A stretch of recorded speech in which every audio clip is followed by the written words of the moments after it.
Hey guys, welcome back to the channel. This is a story about what if Naruto is blessed by a primordial goddess.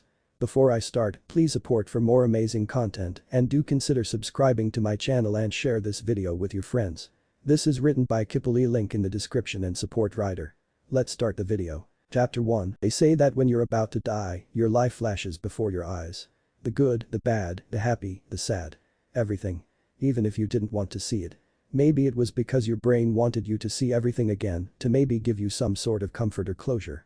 Some happiness in your last moments before it was all taken from you by that white light. Maybe not. Maybe your brain has a jump start and remembers everything at once. The brain is a brilliant and complex thing, even if you study it for a few lifetimes you might not unlock everything it contains or fully understand how it works.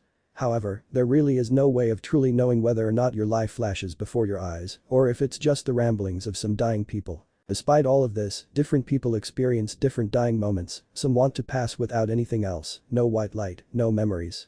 Some want all of that, to relive everything again before death takes them. For some reason the people that don't want to relive anything are forced to watch everything, all of their failures, the death of their loved ones, again and again, reminding them just, even with all of their power, how weak and pathetic they are. That was the case of one Naruto Uzumaki Namikaze as he lay there, floating above the ground, the 9 chakra dragons of the Genin statue racing towards him, Madara and Sasuke staring down at his blooded and beaten form.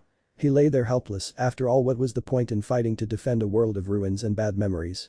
The Fourth Shinobi World War led the world into a burning wasteland. Everyone was dead, everyone that ever mattered to Naruto, the loves of his life, his wives, Ino, Sakura, Hinata, Tenten, Anko, Mei, Kurenai, Yugao, Temari and Samui, all dead at the hands of the Uchiha pair. Everyone was dead, only he and the 2 Uchiha remain, so, despite all of his training, all of his loved ones' sacrifices, he gave up.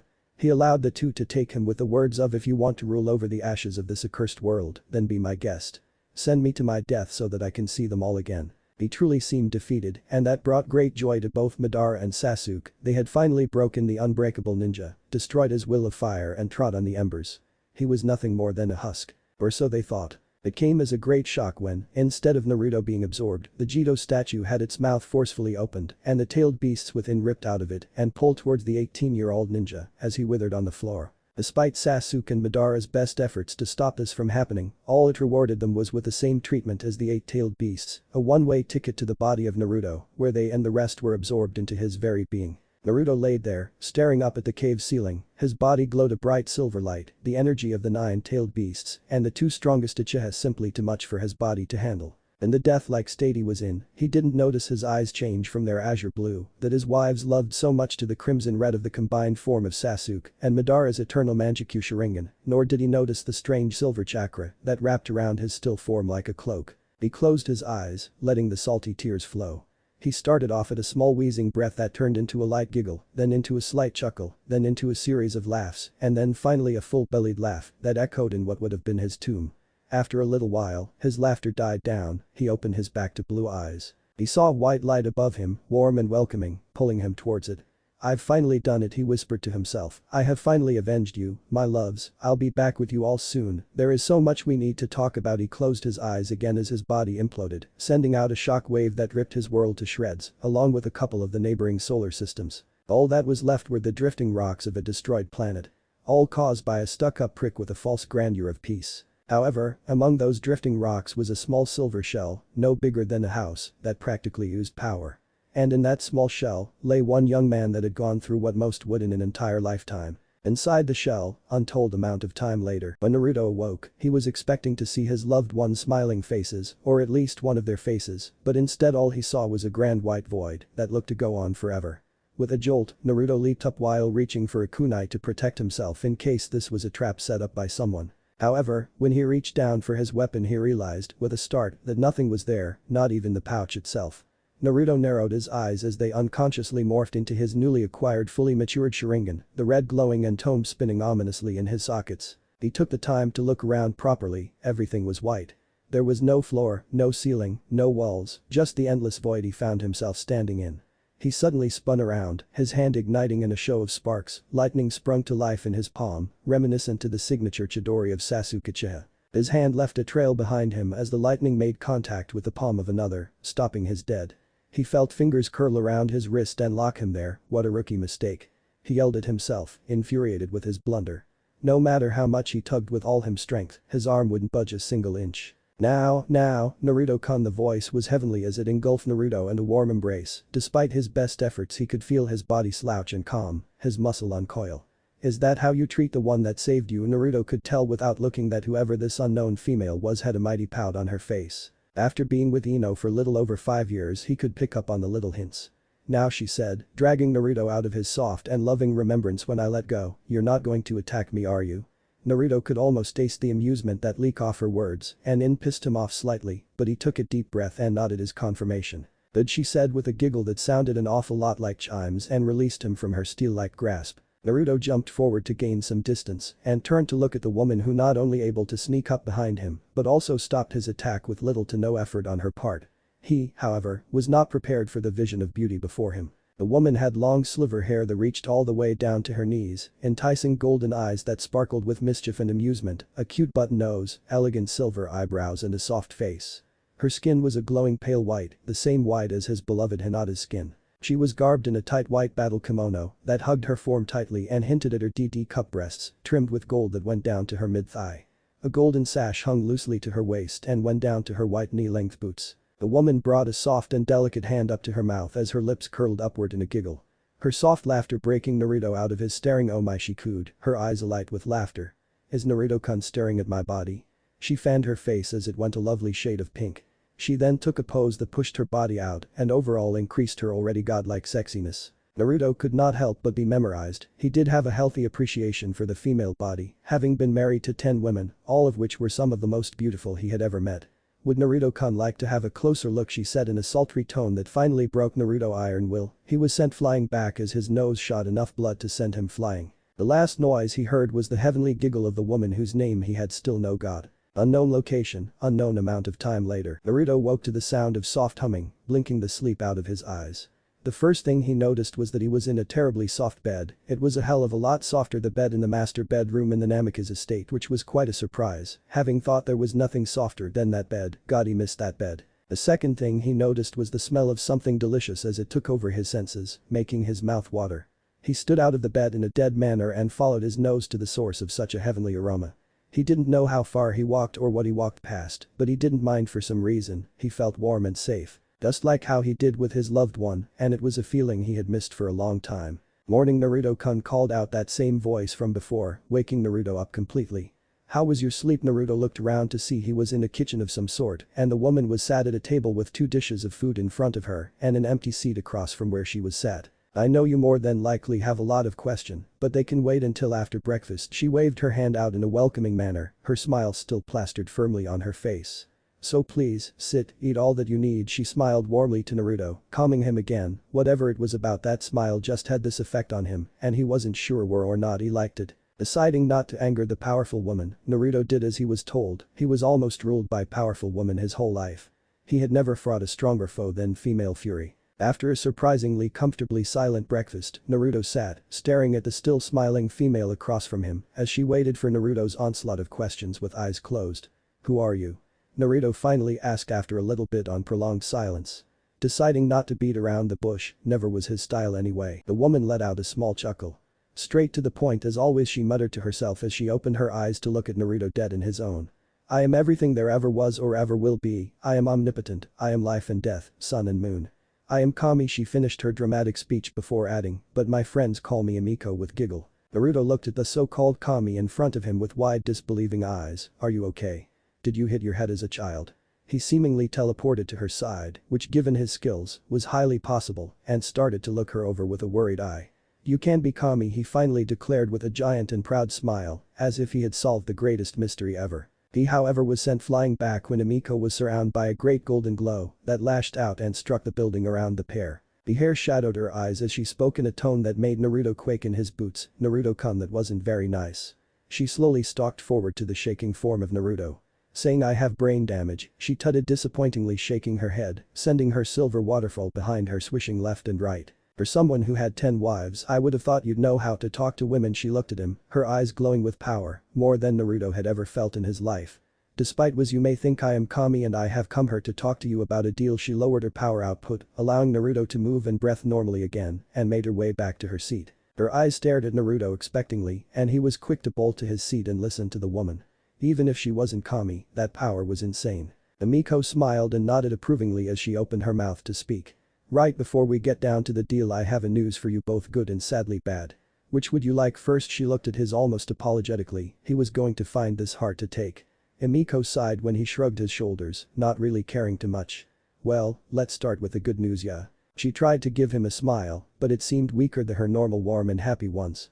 The old Yubi is dead and is near going to be able to come back, along with Sasuke and Madara. She tried to sound cheerful, she really did. Naruto nodded with a smile, so his plan had worked after all.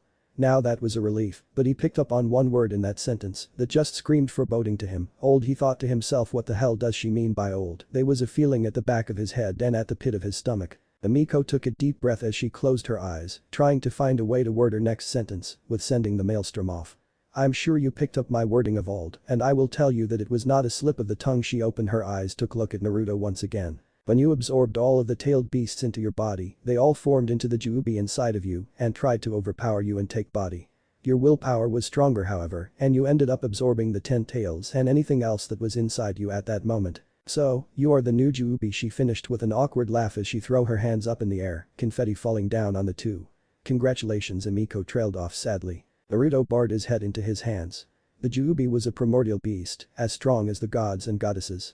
Primordial beasts don't just die, they live on forever, never aging, and if they ever did die in battle, then they would just be reformed a few centuries later. So if his guess was right that he was immortal, undying, unaging, stuck in this body doomed to never die and see his loved ones again. Just as the tears started flow down his face, he noticed what she said in that sentence as well. Wait, what do you mean anything else that was inside me? I only absorbed the tailed beasts, right? He almost said pleadingly, uncaring about the tears flowing down his cheeks and how weak they made him look. Amiko shuffled nervously on the set she was sitting on, refusing to look at Naruto as he almost glared at her. Well, she started before mumbling the rest under her breath.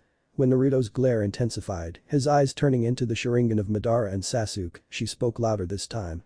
Madara and Sasuke tired to stop you and ended up being absorbed into you as well. You've gained everything they had, their skills in fire style and lightning style jutsu, even their Sharingan. She finished with a huff as Naruto slumped back and let out a defeated sigh. This was ridiculous. Naruto shook his head and rubbed his temples, let out a sigh of exasperation and looked at Amiko with tired and defeated eyes. Earlier, you said something about a deal. He trailed off expectantly. Amiko nodded with a smile, hopefully this would cheer him up. Yes, indeed I did. Naruto Uzumaki Namikaze, who would you like to go back in time to your 6th birthday and do everything differently? She giggled when Naruto looked at her with hope and excitement. I thought so, well then. After I have trained you so that your new powers don't destroy you or anyone close to you, I will send you back. You have my word. She declared with a determined and strong voice. But she continued, interrupting Naruto before he could say anything. This training will be long and hard, might even take a few centuries or millennium before I deem you good enough to go back, and you also might have to possibly to going to different universes to help her fix any problems there. Do you agree? She questioned firmly. Naruto took almost no time to think. If he was stuck as the 10 tails, then he might as well make the most of it. So with that in mind, he swallowed his pride and was about to get onto his knees before Amiko stopped him with a hand on his chin. He looked up into the sea of molten gold that was her eyes. He smiled a foxy grin, his eyes alive again. You have my word, Amiko-chan, I will have this training done within this century, that's a promise. He declared with his usually determined and happy tone. He, however, couldn't help but shiver and gulp at the sadistic look in her eyes and the dark grin on her full pink lips. Maybe him saying that wasn't such a good idea. The void, 98 years later. It had been a long almost century, and Naruto had done everything to keep his promise to Amiko about completing his training with the allotted time. The results were astounding, if there really was any way to describe Naruto growth. Amiko smiled as she thought back on the past years that paced way too fast for her liking. She stared out at Naruto as he went through his last set of Taijutsu sets. 98 years, a full lifetime for most but a blink of an eye for immortals. However, for Naruto, it was enough to learn what was needed. Also, with the addition of Kage Bunshin and its memory feedback system, it was more along the lines of a millennia or two. More than enough time for him to learn almost everything Amiko was going to teach him. Being the new Juubi, or God Tree if you wanted to be technically, Naruto was the new progenitor of chakra and all of its different forms, like all of the Kekkei Genkai and chakra natures, like fire release, wind release, water release, earth release, lightning release, boil release, crystal release, dark release, shadow release, light release, ice release and so forth. Naruto would admit that he was stronger in some elements than he was in others and more than likely never use all of them, but it was nice to have them stored up just in case. The day Amiko thought to herself with dismay. Today was the day where she would have to send Naruto back in time and separate from him for an untold amount of time. She had no illusions that she would not see him again at all, but that would have to wait for a while. It was going to be weird, having spent so much time with the blonde-haired pseudo-god. To have him leave. But she would take comfort in the fact that he was going back to correct all of the wrongs he could.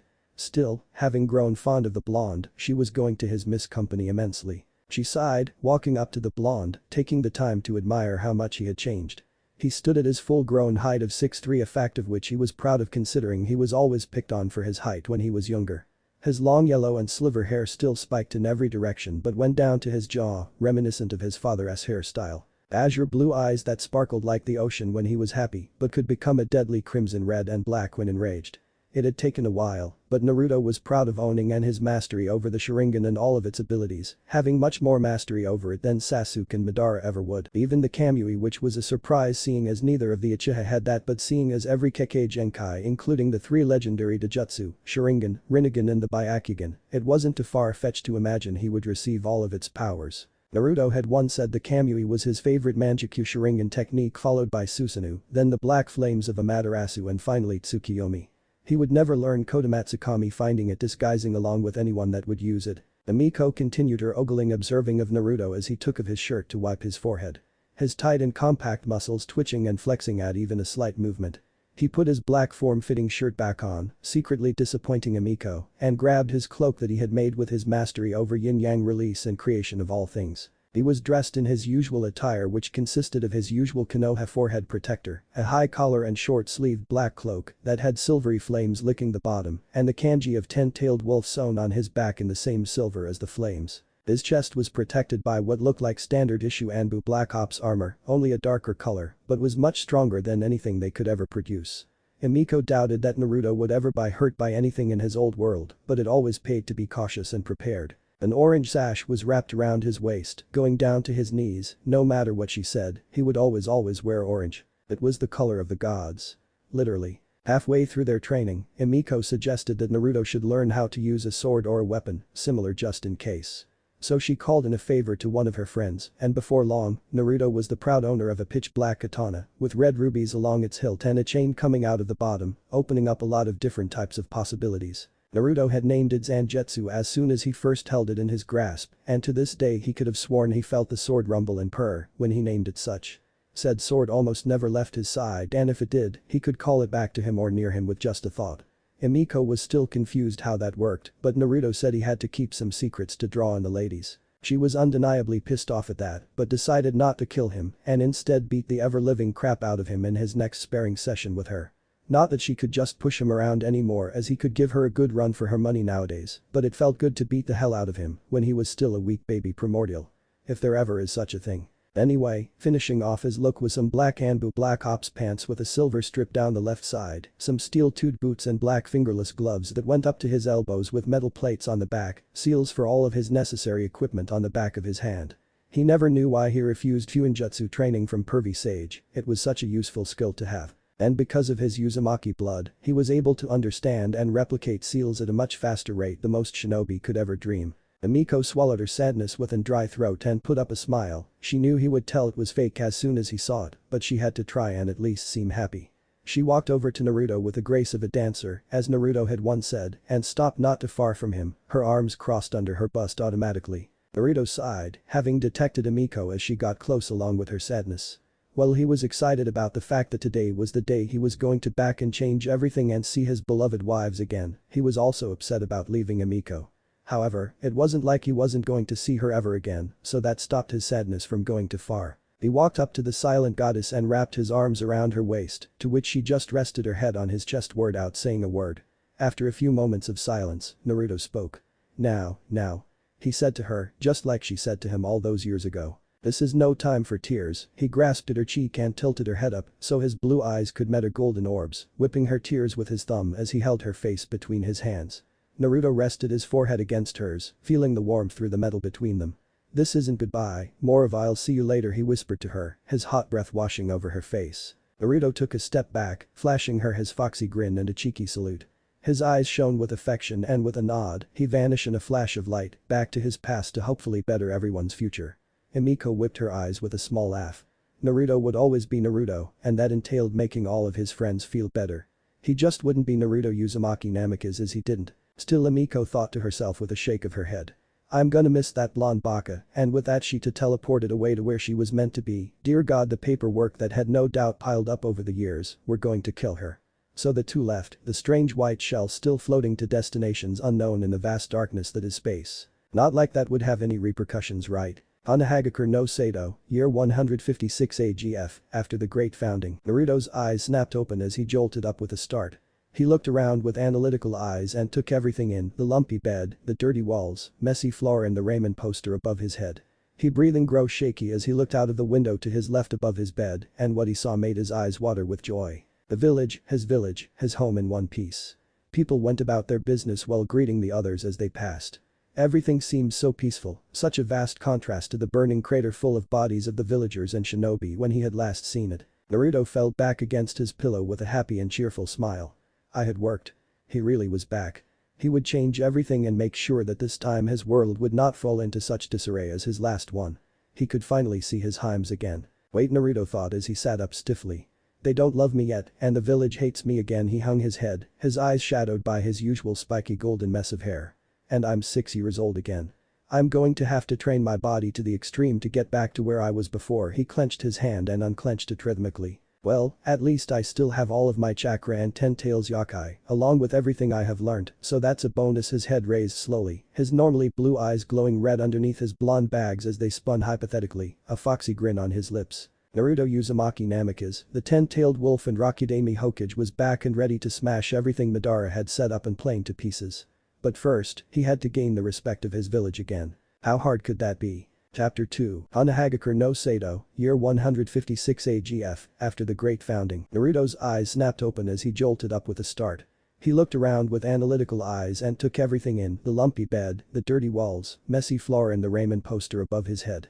He breathing grew shaky as he looked out of the window to his left above his bed, and what he saw made his eyes water with joy. The village, his home in one piece. People went about their business while greeting the others as they passed. Everything seemed so peaceful, such a vast contrast to the burning crater full of bodies of the villagers and shinobi when he had last seen it. Naruto fell back against his pillow with a happy and cheerful smile. I had worked. He really was back. He would change everything and make sure that this time his world would not fall into such disarray as his last one. He could finally see his Heims again. Wait, Naruto thought as he sat up stiffly. They don't love me yet, and the village hates me again. He hung his head, his eyes shadowed by his usual spiky golden mess of hair. And I'm 6 years old again. I'm going to have to train my body to the extreme to get back to where I was before. He clenched his hand and unclenched it rhythmically. Well, at least I still have all of my chakra and 10 tails yokai, along with everything I have learned, so that's a bonus. His head raised slowly, his normally blue eyes glowing red underneath his blonde bags as they spun hypothetically, a foxy grin on his lips. Naruto Uzumaki Namikaze, the 10-tailed wolf and Rakudami Hokage was back and ready to smash everything Madara had set up and plane to pieces. But first, he had to gain the respect of his village again. How hard could that be? Page Mountain, 6 years later. The Hokage Mountain overlooked the whole of the village. It was a towering monument to all of the leaders on the village. Naruto often liked to come here and stand on the rock head of Yondaime Hokage, Minato Namikaze and his father, to just think or stand in the silence. The soft wind that seemed to always blow up there making his cloak flutter in the wind. With his hairstyle and clothing most would mistake him for a small Minato. Which is where we find him now, reflecting on how his trip to the past had been so far, shining his sword, Zenjutsu, with a delicate and caring hand. The past 6 years had surprisingly been good to Naruto, while not up to full physical power, he estimated that he could at least go toe-to-toe with Might Guy in a Taijutsu match, so long as he didn't open up 2 Man of the 8 gates that increase both speed and power to a frightening level.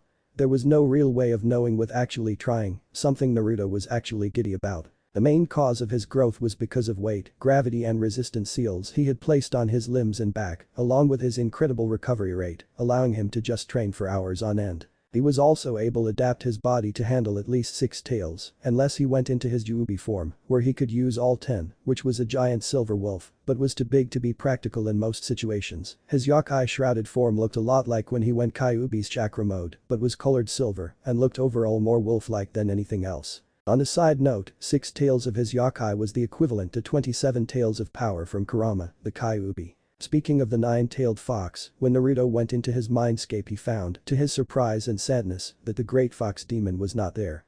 Which begs the question of where the great demon was. He had the idea that he had absorbed Kurama when he had returned, but he was sure he would have felt such a power boost, maybe not, but still. Not knowing was unsettling. Despite coming back to the past at an age where most of the village either hated or despised him, Naruto was able to change their views one by helping around the village and being generally nice to the villager. This, whoever did almost nothing for the shinobi portion by hey, it was a start. While a large portion of the village still held him at arm's length, the glares and whispers lessen. He was still dead last at the academy, mainly because he wanted to show off when the Genin test came. Boy, he couldn't wait for the look on their faces when the dead last beat the last loyal Uchiha. That was another thing that he was a bit sore on. Naruto had never known when the destruction of the Uchiha clan or the dubbed Uchiha incident took place exactly, and when he was made aware of the rapidly decreasing chakra signatures, it was already too late.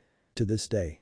He was still disappointed with himself, and it pushed him harder than ever. The only thing he was able to change about that horrible night was that he allowed himself to be closer to Sasuke, to try and not let him fall to darkness.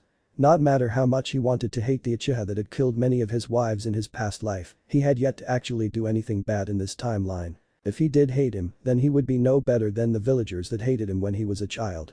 He would never allow himself to ever stoop that low. He was still an arrogant and pretentious spoiled brat that got everything handed to him because of his last name. Naruto sighed as the cloth he was using and sword cleaning kit vanished with a puff of smoke, sealing them into his own pocket dimension located on his right hand. Standing up to his full height of 5'6", tall for his age, Naruto let the wind brush against his face, making his hair sway in the wind along with his cloak. He closed his eyes with a soft smile. His hymes were alive, Hinata had more confidence in herself, and both Ino and Sakura had taken their training seriously after a lot of probing from him after he became friends with them at a younger age than he did last time. They didn't even have a crush on the handsome Sasuke. Thank God, or is it Kami? Or even Amiko? Who cares, thank whoever it is. The day is the day where I can finally show off, Naruto thought to himself with giddy excitement, although he was calm and collected on the outside. I'm gonna miss that old jumpsuit, I don't care what anyone said. I looked awesome in that, plus I rocked that orange. True, when he came back to the past, he took the first chance he could to find his old and beloved orange and blue jumpsuit. However, ever since he became friends with Sakura and Ino, they had been trying to make him change out of his for a while, and when they said people will look down on your awesome ninja skills, plus if you could pull off all of this pranks in bright kill me orange, then your stealth skills will be amazing in black or a darker color, so here he was wearing the same clothing he had made when he was training with Amiko for the first time in 6 years, per his Hyme's request. That was another thing he couldn't wait for, the look on their faces when he appears at the academy today will be priceless. The academy that he was late for. Oh crap, thought Naruto as his eyes snapped open in alarm, panic all over his face. Academy starts at 9:30 am. The time right now is 9:26 and I have to cross a 2 kilometers gap in 4 minutes. Easy, Naruto smirked as he stepped closer to the edge of the cliff while sticking Ninjutsu with chakra, the hilt peeking over his right shoulder. Taking a deep breath, Naruto took a calm and casual step forward. Right off the edge of Hokage Mountain and to the streets below. The people that saw the young Jubi plummet to the ground gasped, easily recognizing his golden hair despite the distance. Even the people that hated him couldn't help but shout their shook.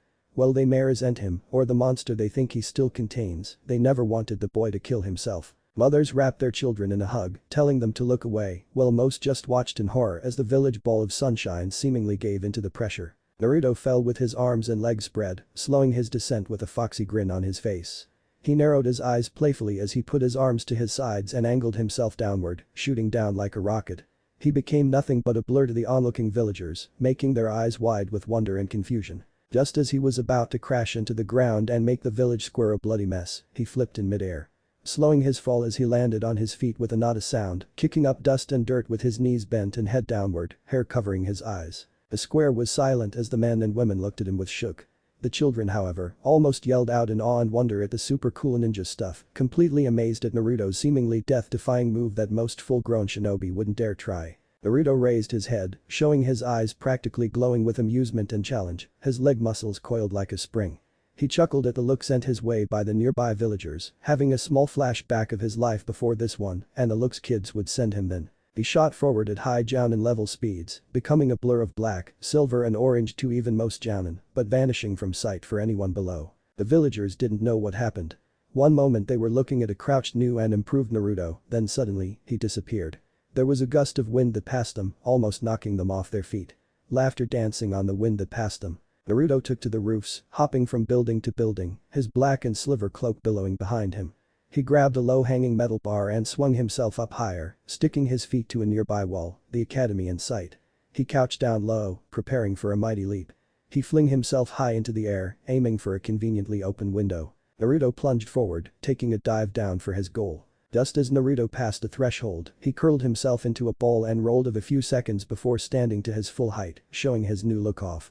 His cloak and sash flapped in the non-existent wind, along with his golden and silver-tipped hair, creating quite the awe-inspiring scene. Naruto looked to the front class to see his teacher for the past 3 years, Iruka Amino, a chunin of 7 years, himself being 23 years old. Standing with a clipboard, his mouth agape like he was about to talk and eyes wide with surprise when he looked at the intruder of his class. Naruto sent his sensei a foxy grin that made the girls of the class swoon as he rubbed the back of his head sheepishly. "Hey Iruka-sensei," he spoke in the silent room, his voice laced with a barely hidden amusement, making the aforementioned sensei snap out of his shock-induced daze. "I'm not late, am I?" he asked with his foxy grin growing in size when he saw Iruka's face flush red with rage as he grew a tick mark on his forehead. Naruto had the sudden impulse to cover his ears, like a lot of students did, when Iruka opened his mouth and took a deep breath. The following shout of, "Yubaka!" shaking the very foundations of the building, almost blowing Naruto away with the force. Naruto looked at the overhead clock, seeing if he made it or not. 9:31 he thought to himself in false despair, something that quick turned into determination just means I have more training to do, he declared mentally, proud of himself. Well, he could have just taken off his seals and gotten here with time to spare, where was the fun in that? His thoughts were interrupted when a fist came crashing down onto the top of his head, sending him to the floor with a crash and a giant steaming lump where he was hit. Classic Iruka-sensei, he managed to slip out before his head fell limp to the wooden floor of his class for the past 6 years. In the class a few minutes before, Iruka Amino sat at his desk with a smile on his face. Today's the day, he thought, as well watched the last few of his students to come in and take a seat, ready for the Genin exam, ready to become full-fledged shinobi in Kunoichi, ready to take on the Konohagakure forehead protector and protect their village and homes. I am blessed with the honor of teaching a class so full of potential. Even Naruto Uzumaki, he thoughts turned affectionate as his mind drifted to the blonde aspiring Hokage. Where is Naruto anyway? He better not be late or else he threatened as a dark feeling oozed out of him, making a few students shudder at the feeling. Anada Hyuga sat at the back of the class near the window, looking out at the happy families that they dropped off their kids. She was rather beautiful for her age, with long Oxford blue Haim-style haircut that went down to her waist at the back, along with 2 strands that framed her flawless face, breathtaking pupil-less lavender eyes and lovely snow-white skin complexion. Her shy and lack of self-confidence had been nipped at the bud, leaving a strong and firm, but still caring and polite young woman behind. She used to wear clothes that would cover her rapidly developing body to hide from stares, but ever since Naruto had told her to believe in herself and in her looks, she wore clothes that complemented her body perfectly. Her normal outfit was a gray sleeveless shirt that looked a lot like a series of wrappings. The whole shirt clung to her body, showing her amazing curves and developing C-cup breast, big for her age, and black skin-tight pants that hugged her long slender legs perfectly. Unlike most ninja who wore open-toed shoes, she wore light gray armored boots that went up to her knees. Think maze boots. Overall, she looked just as deadly as she did beautiful. With the title and position of Hyuga heiress and her beauty, she could get anyone she wanted, but her mind was solely dedicated to the one person that never looked down on her and was there for her when no one else was. He was the person she adored more than anyone else, his golden hair, his foxy grin, just everything about him was perfect to her. "Where are you, Naruto-kun?" Hinata thought in worry as she looked out the window, hoping to catch a glimpse of his bright blonde hair, azure blue eyes that pulled her in and made her feel warm, loved and appreciate. Wow.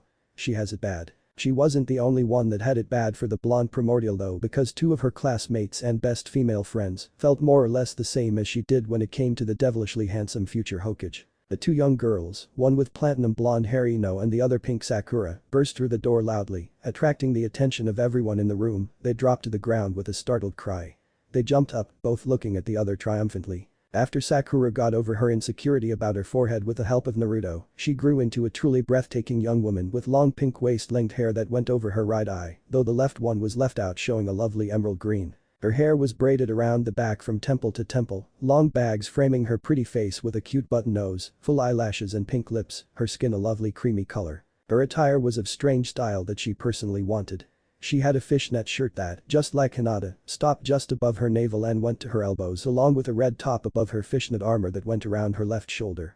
She had red gloves in the style of hand wraps, leaving her fingers and knuckles bare. A pair of fishnet shorts that ended just before her knees with a red sash that hung between her legs to her shins. Her outfit was topped off with knee-length red high-heel boots with grey shin and knee plates. She was the second member of the new princesses of Konoha. For a look on what she is based on, I will give a link at the bottom in the end. She gave Ino a victory smirk as she pumped her fist. "Take that, Ino pig." She yelled out with a playfully mocking, joyful and soft voice, "I get to sit next to Naruto-kun today." She stuck her tongue out at her friend in an attempt to get a rise out of the gossip queen of Konoha. Ino Yamanaka had always been a confident and outgoing girl, part of her charm in Naruto's opinion, who took great pride when it came to her body and hair.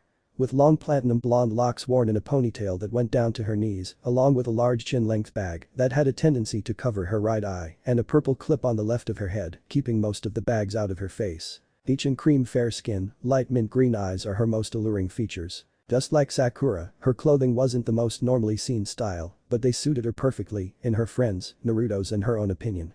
Ino wore a dark purple armor-plated chest piece that stopped just below her developing breasts and a cloth of the same color wrapping around her back and covering her neck. Fishnet sleeves that go from her wrist to just above her elbow on both arms, along with a fingerless glove on her right hand for grip on her kunai or weapon of choice. She wore a gray battle skirt underneath a purple two-tailed piece cape that started on her waist. It was connected to her chest piece with a series of steel hoops on her sides. Ino wrapped medical tape around her thigh and fishnet wraps that started just above her knees and stopped somewhere in the middle of her shins. To finish off her seductive and alluring, despite her age, look, she had purple raised high heels, which was normally a stupid idea when most ninja climb trees and such, but she made it work somehow. She was the third and final member of the new princesses of Konoha, which was rapidly changing to the 3 ice princesses, because just like the 4 ice queens, they would reject any and all males that asked them out and tended to only hang out with each other in Naruto. Just like with Sakura, if you want a better look on what I based her clothes on, I will leave a link in the end at the bottom. Ino narrowed her left uncovered eye at Sakura with playful anger as she shook her fist at the pink-haired girl. "That's what you think, billboard brow." Her voice was a playful and seductive purr as she crossed her arms while flicking her hair over her shoulder with slightly fake cockiness. "I had at least a whole toe ahead of you, so I get to sit next to Naruto-kun today." She stuck her tongue out while pulling down her eyelid in a childish display.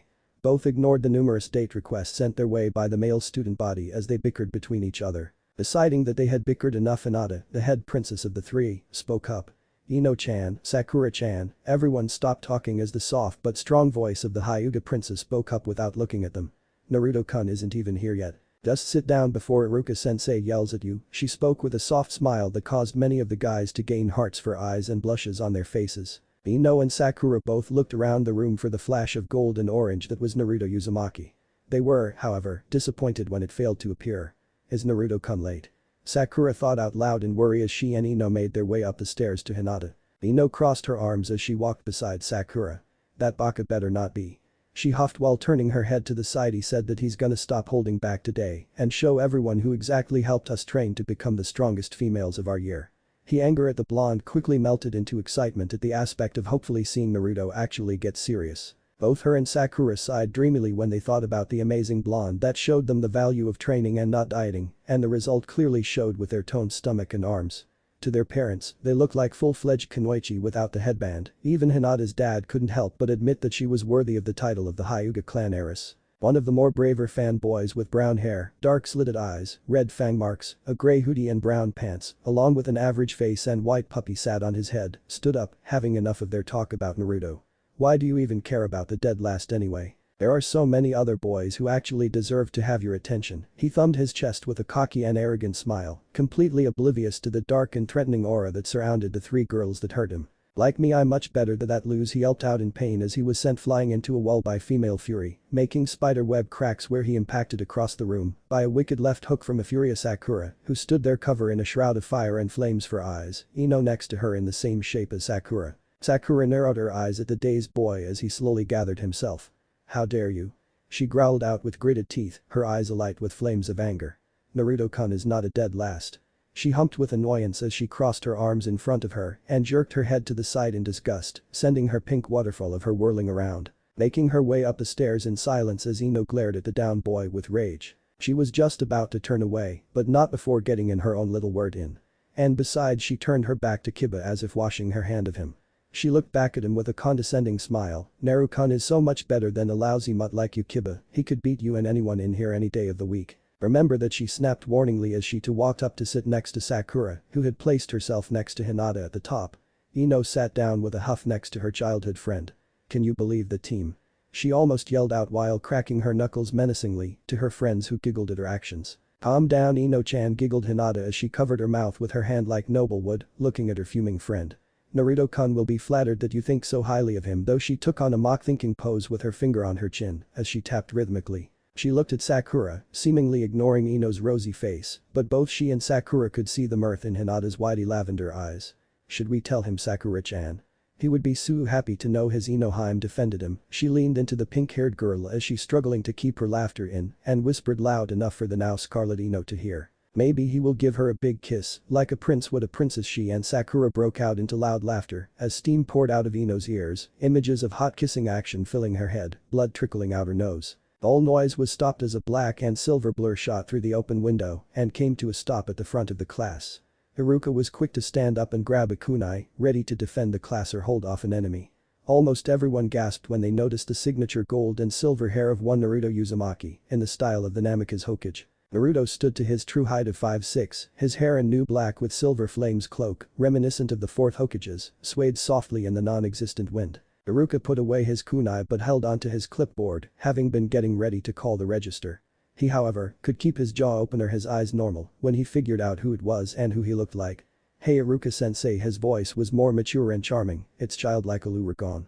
I'm not late, am I? Naruto sent Iruka a foxy grin as he rubbed the back of his head. Iruka absent-mindedly took note of a few girls squealing and the far-off sounds of 3 different giggles, followed by thuds. Iruka's hand started to shake as he looked down, his hair covering his eyes for view. His face turned red as a vein pulsed on his face in rage. His head expanded a few times in his infamous big head jutsu as he shouted Yubaka. And brought his fist down on his more or less little brother's head. Now, the whole class just watched the byplay with shock and stunned faces. Most admiring his new look, it was defiantly better than that stupid orange kill me now jumpsuit. Some were wondering where he got his sword from and if he could use it. A few select girls passed out from blood loss when they saw just how handsome he looked now, along with how his shirt clung to his upper body, showing his compact and tight muscles. His looks even outclassed Sasuke's. The main 3 that passed out were Ino Yamanaka, Sakura Haruno and Hinata Hyuga, Naruto's closest friends.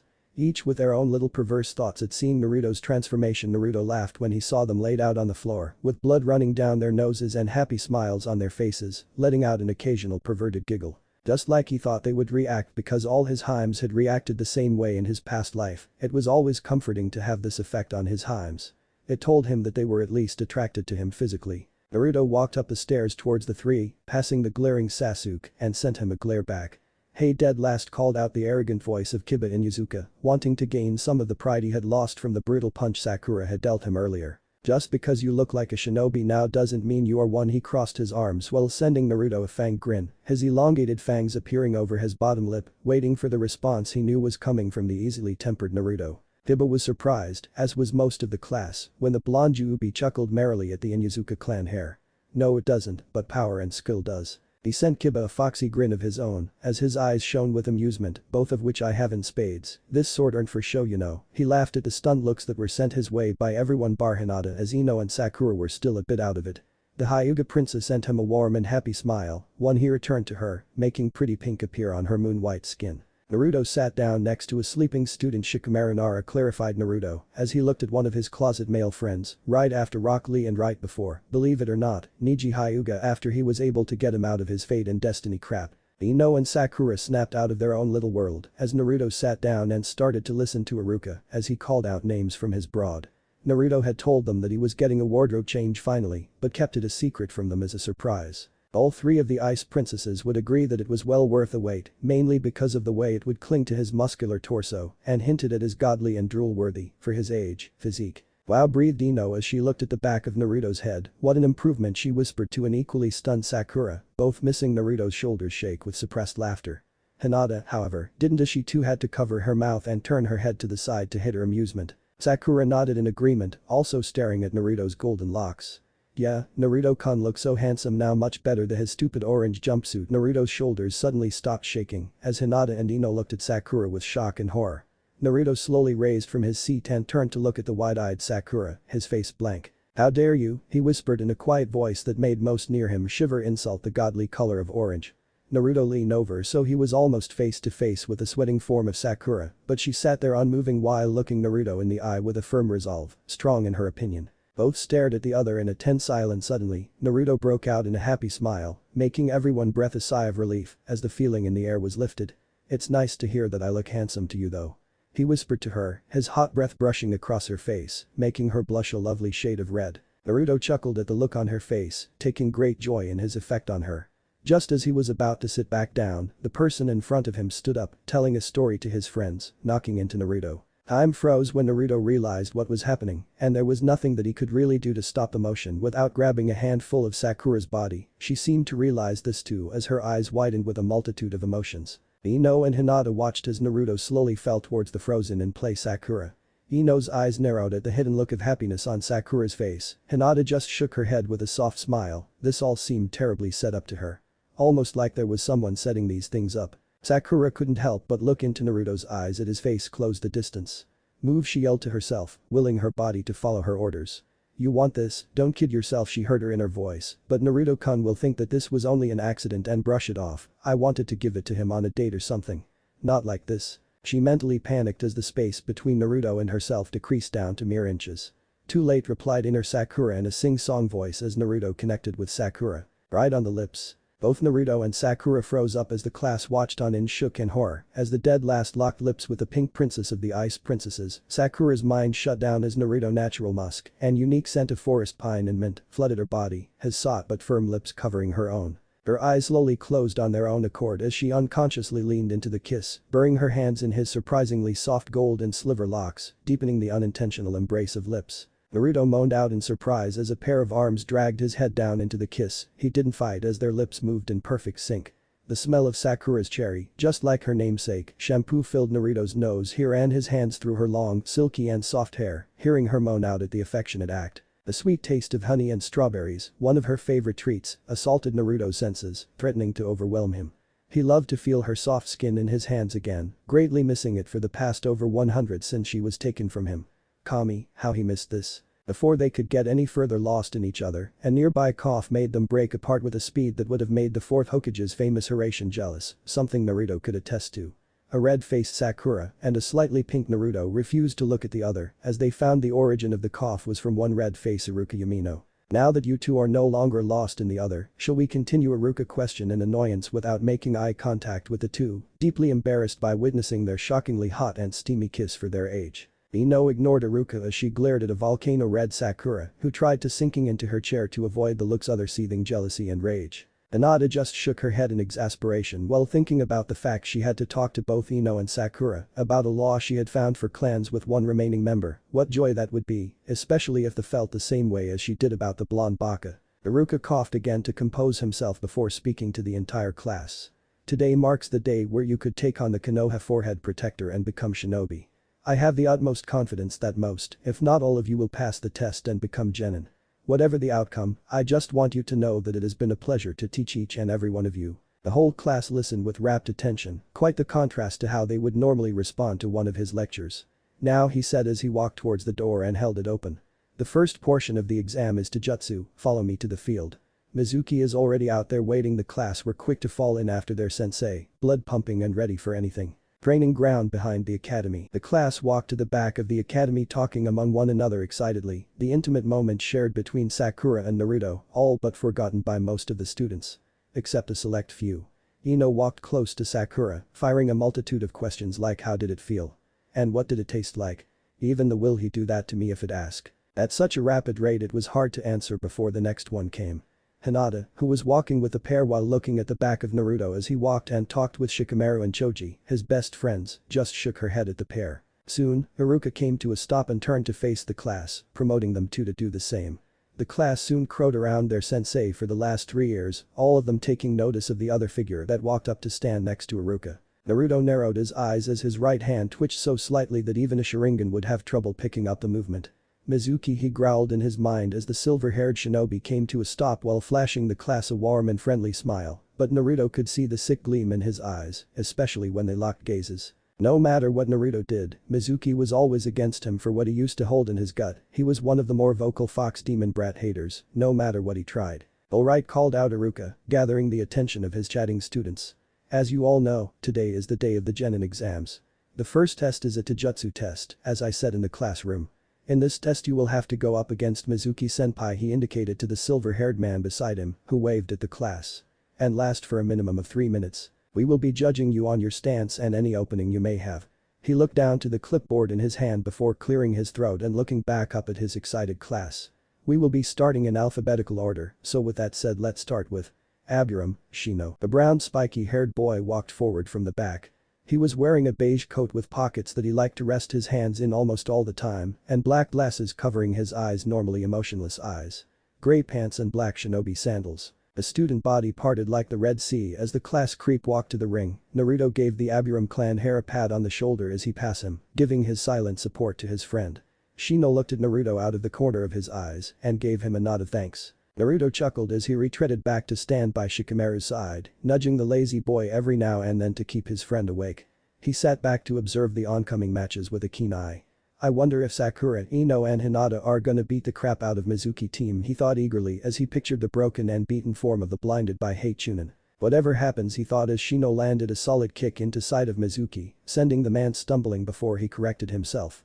"This is gonna be fun," he said out loud, making a few people near him shake their head at his childlike behavior. One of which was Sasuke Uchiha, though if one were to look close enough, they would have seen a slight smile on his normally dark and moody face. "Dear Kami, I can already imagine the fangirl's screams." 56 minutes later, well thought Naruto as he sighed to himself after watching one of Sasuke's fangirls get beaten after just a few hits, not wanting to get her hair messed up anymore. "At least my Heims put up a good fight, and they truly did." The Pink Princess Sakura's match didn't last too long as she used her own self-made, with the help of Naruto Taijutsu style called Dancing Deadly Cherry Blossom. Not very creative in its name but correct in its description. The style relied on the user dancing around the attacks of their opponents and delivering strong and precise blows to the body, breaking bones and shattering bodies. Mizuki charged at Sakura with Genin level speeds, becoming a blur to most of the untrained students there but not the pink-haired girl.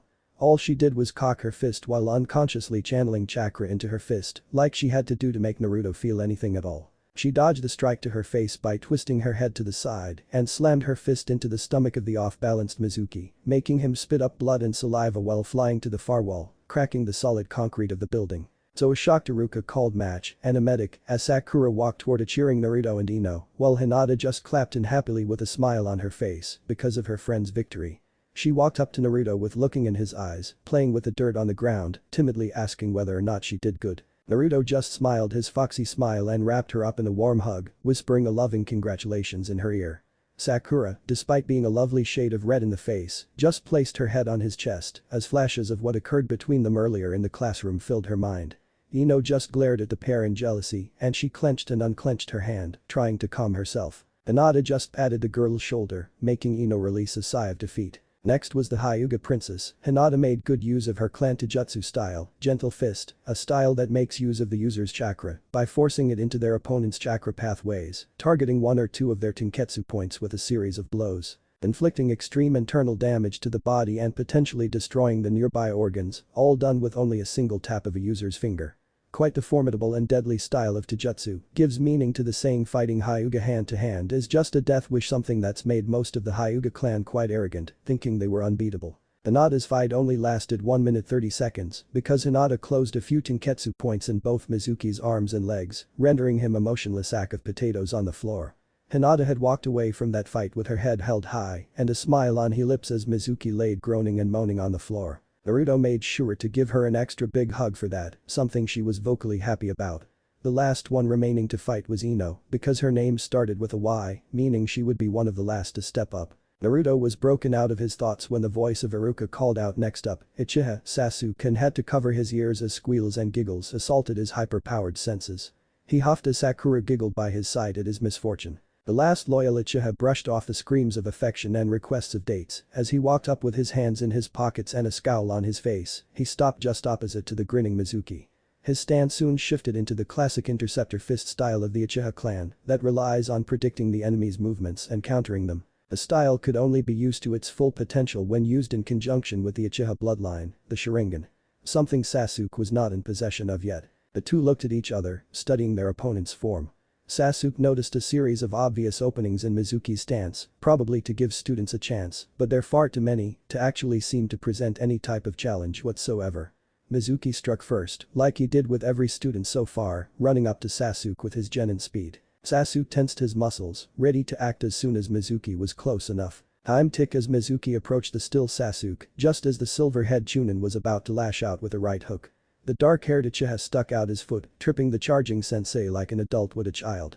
Sasuke reached into his pouch with shocking speed and pulled out a kunai, the metal shining as the sun hit the steel. He followed down after Mizuki and held the kunai at his throat, while narrowing his dark eyes at the squirming form of his sensei. Sasuke let out the signature HN of the Uchiha clan, as Iruka called the match in his favor. He sheathed his kunai in his pouch again and out his hands in his pockets, while slowly walking away from the ring to stand on his own. The screams and squeals of the fangirls grew in volume as the cool and hot Sasuke walked away, while Mizuki pulled himself up with a hidden scowl. Shikamaru raised his head, rubbing his eyes with the back of his hands while yawning. "Troublesome females," he complained, blinking the remaining sleep out of his eyes while stretching.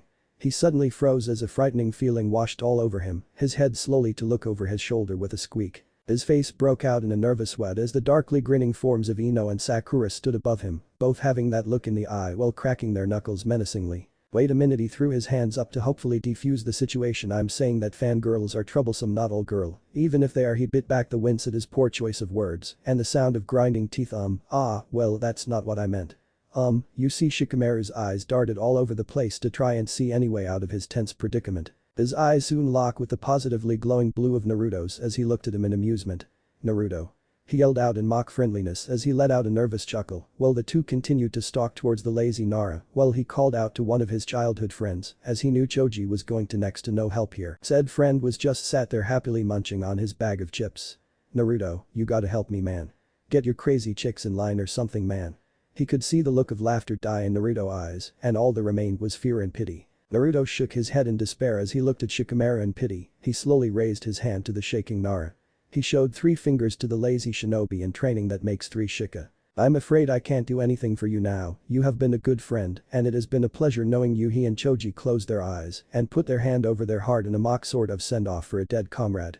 The girls smirked as they advanced towards the shaking form Shikamaru, ignoring his cries of traitors and what happened to leave no man behind. "Uzumaki," Naruto called Iruka as he sent his little brother a supportive smile, completely missing the sick and twisted look in Mizuki's eyes as Naruto made his way to the ring. But not before Hinata dragged him to her by the arm. "Good luck, Naruto-kun," Hinata whispered in his ear. Just as Naruto was about to pull away, Hinata kissed him on the cheek with pink on her own. Naruto stood there with wide eyes as Hinata pulled away and turned to sit down to watch his match. Before she did, however, she sent the shocked but happy Naruto a slightly flirtatious smile as her eyes twinkled in amusement at his reaction. Naruto snapped out of his daze and shook his head slowly, a fond smile on his face as he made his way to stand across from the battle-ready Mizuki. "That's my Heim," he thought to himself as he got into his own loose stance, ready to lay the smackdown on the anger-blind teacher. "Even now I can see the rage and hate in his eyes." Naruto sighed as he looked at Mizuki, seeing the crazed look on his face. Iruka looked from one to the other as they glared at each other. He shook his head as he raised his arm high into the air. Naruto just looked ahead with a lazy stance and look, as if this would be no trouble to stomp out the more experienced Chunin. Who they think is more experienced? Mizuki almost growled out in rage as he looked at Naruto. Was this kid really that cocky?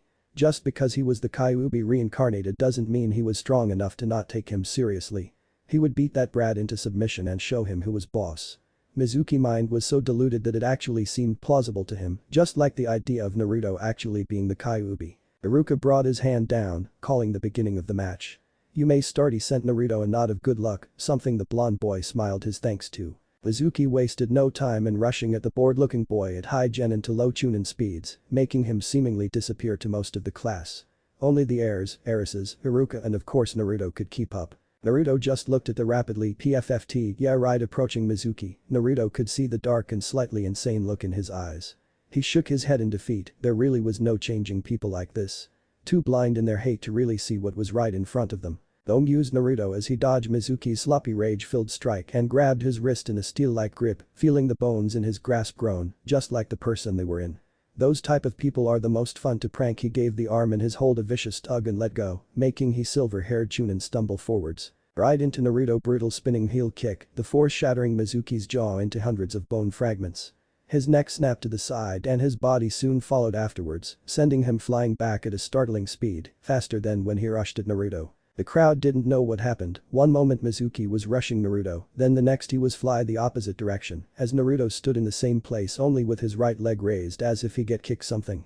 Naruto took a deep breath as he lowered his leg slowly and looked at the stunned speechless Iruka, who stood there mouth open wide, just like he was when Naruto showed off his new look. The blonde took a side glance to the rest of the class to see them in the same state as Iruka was. Is it really that shocking to see the dead last knock out a Chunin with one kick at speeds faster than they could follow? After all, deception is a ninja's bread and butter. Naruto cleared his throat while looking at his older brother expectantly, waiting for him to do his job. Iruka blinked owlishly, trying to comprehend what he had just seen. Well, Naruto Uzumaki, you passed the Taijutsu test with flying colors. He looked towards the twitching form of Mizuki as blood dripped down out of his mouth at an alarming rate. It seems that because of you I now have be the one to test the skills of the remaining students. He sighed as he rubbed his temples when he saw Naruto's sheepish face as he rubbed the back of his head.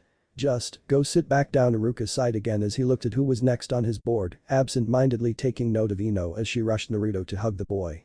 He shook his head with a fond smile. Naruto was a natural when it came to talking to ladies, or anyone really. At his young age, he already had 3 stunningly beautiful girls all pining for his affections. It made him wonder just how many would fall to the boyish charm that Naruto just seemed to ooze. He buried his thought as he called out one of the last 7 names. Wakata, Hero.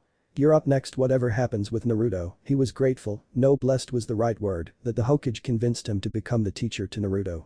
He blocked a punch aimed at his face with little to no effort on his part and sent one of his own to his student. He was proud of what his student had become and what he would no doubt be.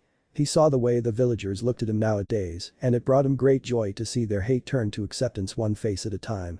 Naruto Uzumaki was truly one of a kind. Few minutes later, Naruto, Sakura and Hinata all nodded and clapped with proud smiles as Ino lasted the full 3 minutes against Iruka, landing a few hits on the skilled academy teacher despite taking a few herself. The jutsu was never really her strong point, but she was doing a lot better than she did in the last Genin exams, having forfeited to keep her looks to impress Sasuke. God, was she a fangirl? If Naruto ever saw one, he couldn't even begin to describe his happiness at her kicking her tendencies. To be honest, that was one of the reasons Inoichi, Ino's father, probably liked him. Along with Sakura's dad, despite his wife's obvious disdain to the blonde Jubi. Iruka just watched in silence as the class talked and congratulated each other with a fond smile. After a few minutes he brought his fist up to his mouth and coughed loudly to get everyone's attention. His smile soon dropped as the class ignored him and continued to talk amongst themselves. His left eye twitched dangerously as a tick mark appeared on his forehead, his face coloring a rageful red. His head suddenly grew to an epic size as he roared out, "Shut up, you bakas." The force of his voice made his students grab onto anything near them to stop them from being blown away, though it did blow away their will to speak as the irate Iruka calmed himself down. Now he said with a soft and warm smile on his face again, seeing as Mizuki is still in the nurse's room from that blow to the jaw, he glared at a nervous Naruto who scratched the back of his head in embarrassment and shame that only grew when Hinata and Sakura shook their heads at him. Let's go to the shrunken jutsu part of the exam. Iruka turned and walked away, not waiting for any type of answer as the class fell into step again. After a few minutes of walking, he came to a stop just in front of 3 pillars of wood with targets on them, along with a large amount of crack and indentations. Like someone had thrown something at them repeatedly, which would be a correct assumption. Now, you know what to do, but in case you have forgotten. You will be throwing 10 kunai and 5 shrunken at the targets at the end of the field, making the total you can hit being 15. The lowest you can score is 8, anything lower, then I am afraid you will fail and have to stay back another year. He sent the class a sickening smirk that spoke of pain and misery as he finished his speech. Like last time, we will be doing this in alphabetical order. Abiram Shino, you're up first. Naruto smirked as the silent boy walked to the front like last time, a plan already forming in his mind. He could already imagine the heat he was going to get from doing what he was about to do, but it was going to be worth it. Because, no matter how old he will become, he was a prankster at both heart and soul. Besides, you know what they say, once a prankster, always a prankster. Naruto lived by that saying. He blocked out most of the civilian students. He did, however, take note of the fact that at least 7 passed while the rest failed almost spectacularly, except Sakura, who passed with a decent 12. But just like he expected, all of the clan kids got the average minimum of 10, only Hinata, Ino, Sasuke and Naruto got 15. Sasuke's turn shocked a lot of people watching as he threw all 10 kunai at once, followed by the 5 shrunken in the same fashion. He had brushed off all the praise sent his way with a cocky but cold smile, but only Naruto could see the challenge in the dark-haired boy's eyes. Let it be known that Naruto Uzumaki never backs down from a fight, so with squared shoulders and a ramrod back, he channeled his wind-style chakra, a hard feat to do seeing as the equipment provided weren't made for element manipulation. The weapons glowed a bright blue, making the students who didn't know confused, while the people that did just looked on in shook in surprise. Naruto hid his foxy smile from everyone as he threw the weapons just like Sasuke without even grunting. The kunai cut through the air at blurring speeds, leaving a blue trail in their wake. The entire class just looked on with wide eyes as the kunai impacted the wooden pillars on the bullseye and tore right through the sturdy post, sending splinters everywhere, but the kunai didn't stop. They continued on until they were buried up to the hilt in the stone 6 meters behind the 3 now shattered targets. Everyone just stared with eyes wide as Naruto stood there with a smug grin and his hands on his hips. The 3 ice princesses were the first to get over the shock, having gotten used to these things after knowing Naruto for the past 6 years. Even if seeing him control his element at such a young was astounding, it was becoming the norm of seeing him do things that shouldn't be possible. Beside, what's next? Him being able to take on a tailed beast one-on-one? Yeah right, that sounded completely asinine, and it wasn't possible for one person to fight one of the 9 Biju anyway. After the whole class had their turn at showing their skills at shrunken jutsu, Iruka had led them inside for the finale stretch of the exam. He could almost see the nerves building up in some of the more unprepared students, the ones that never bothered to actually train. Once everyone was sat back down in their classroom seats, Iruka got to work on quickly marking down everything that had happened in the last hour, especially Naruto's sudden burst in skill and shocking display of chakra control and manipulation when he fed it through normal metal weapons. Most full-grown ninja would have trouble doing what he did with weapons designed for that type of use. Right? Called Iruka as he looked up from his board, having put down the latest results for each student. The last portion of this exam is all about ninjutsu. Just like last time, I will call your name and you will follow me into this room where you will show me the 3 academy jutsu, the Kawaremi no jutsu or substitution jutsu, the Bunshin no jutsu or clone jutsu and the Henge no jutsu or transformation jutsu. He walked over to the door, holding it open as he called out the first student's name. Once again Aburam Shino, would you please join me in the next room? Iruka waited patiently as the heavily covered boy strolled out of the open door. Just as Iruka was about to follow him, he turned towards the remaining students and sent them a glare. Everyone will stay in this room until their name is called. His glare intensified as he spotted the innocently whistling Naruto. Is that understood? He asked in a stiff and firm tone, leaving no room for disagreement. Naruto just continued to try and look innocent, but the look was whipped of his face as a hand struck the back of his head with a decent amount of force, sending his face into the desk with a crash. He didn't even have to look for him to know whose hand it was as he groaned out a weak. Was that really necessary, Ino-chan? His only response was a low growling noise as his head was pushed farther down into the wood of the desk. Okay, get off me you crazy women, fine. He looked up at the smug-looking Iruka as he bit out a reluctant yes Iruka-sensei like the rest of the class. The scarred Chunin just nodded with a smug smile as he shut the door, leaving the class to wait for the last test. The one that tended to make it or break it. Most were calm and cool, talking to their friends as if this was just another day, while others seemed to be shaking in either fear and nervousness or in giddiness and excitement. Naruto was of the first category, while his chakra control was nowhere near perfect enough for delicate work like medical ninjutsu, it was still amazing for someone with the amount of chakra he had inside of him. Patience was never really his strong suit though, what could he do while he waited? Suddenly an idea popped into his head, making him giggle mischievously and move to get up. He was stopped by a firm and strong yet gentle grip on his arm. He looked over to see a far too sweetly smiling Hinata with her eyes closed. He started to sweat, he never liked that look on his Hyuga princess, it normally meant pain if he didn't comply. So without her even have to say a word, Naruto was quick to take his seat again as sweat dripped off his face like a waterfall. He was relieved when Hinata gave him a nod of acceptance and turned to talk to Ino and Sakura again. Naruto sighed in frustration, but his face had a fond and happy smile. Just like when we were married. Hinata always was the dominate on in the little collective we had going, Naruto chuckled to himself as a past memory came up.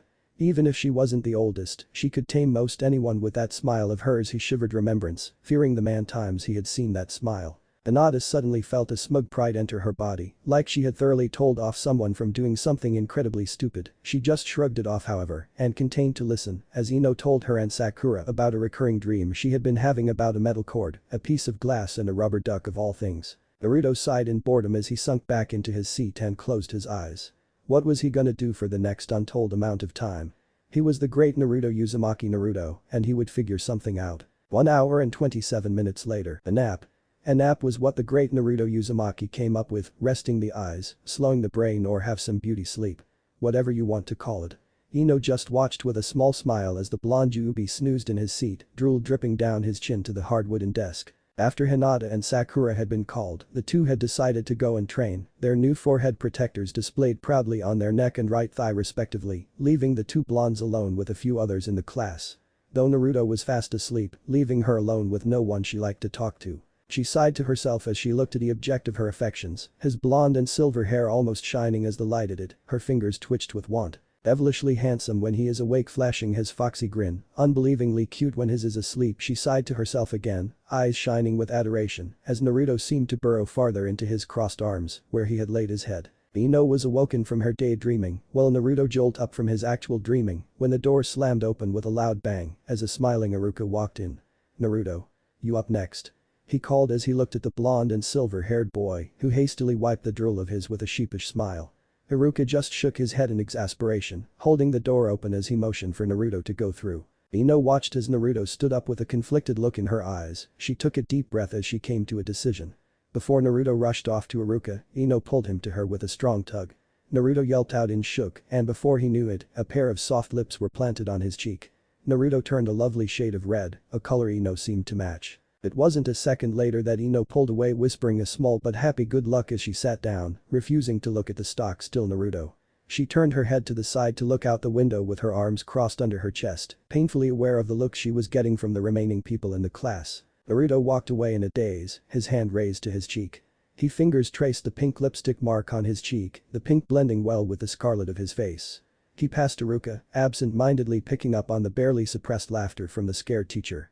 Before Iruka closed the door, Naruto looked over his shoulder at Ino. The two locked eyes for a split second before the two looked away again, their faces alight more than before. Well then, thought Naruto as he shook his head side to side, a smile slowly forming on his face.